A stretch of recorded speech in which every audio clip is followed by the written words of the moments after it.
Praise the lord. ప్రభు అయిన యేసుక్రీస్తు నామంన మీ అందరికీ శుభములు తెలియపరుస్తా ఉన్నాను. ఈ యొక్క వాగ్దానాలచే మీరు ఆదరింపబడినట్లయితే తప్పకుండా ఇతరులకు షేర్ చేయడానికి ప్రయత్నించండి. ప్రతి ఒక్క వ్యక్తిలో ఏదో ఒక భయం ఉండే ఉంటుంది.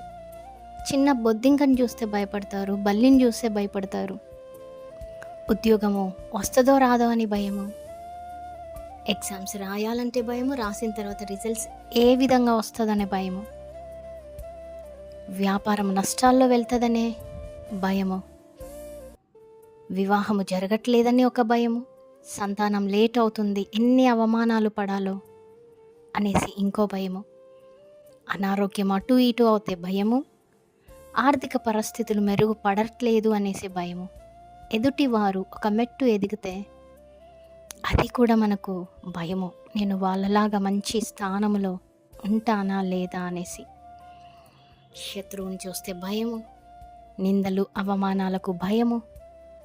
ప్రతి మనిషిలోనూ ఏదో ఒక భయము, స్పిరిట్ ఆఫ్ ఫియర్ ఏలుబడి చేస్తూ ఉంటుంది. పరిశుద్ధాత్మ దేవుడు మీతోనే మాట్లాడుతూ ఉన్నారు. ఇటువంటి భయాల గుండా మీరు వెళ్తున్నప్పుడు చాలామంది దేవుని సహాయము కోరరు, అడగరు, ప్రార్థించరు. పైపెచ్చు షార్ట్ కట్ దారులు తీసుకొని ఏదో సాధించేద్దాము అనేసి అనుకుంటూ ఉంటారు.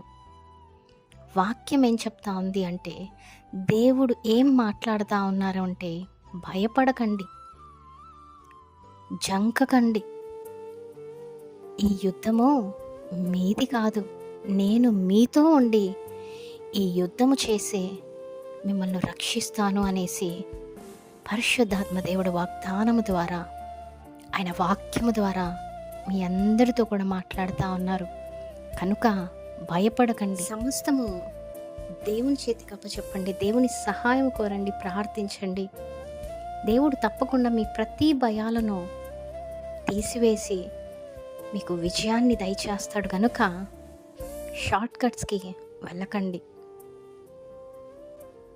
దేవుని మార్గంలో నడిచి విజయం పొందుకోండి. ప్రతిదానికి భయపడకండి. భయపు ఆత్మను దేవుడు మనకివ్వలేదు, కానీ ఆయన చెప్తున్నాడు, నేను నీ తరపున ఉండి యుద్ధం చేసి నిన్ను రక్షిస్తాను అనేసి. ఆమేన్. దేవుడు మీ అందరి జీవితాలలో ఈ వాగ్దానమును నెరవేర్చునుగాక. ఆమేన్. Praise the Lord. Have a great day.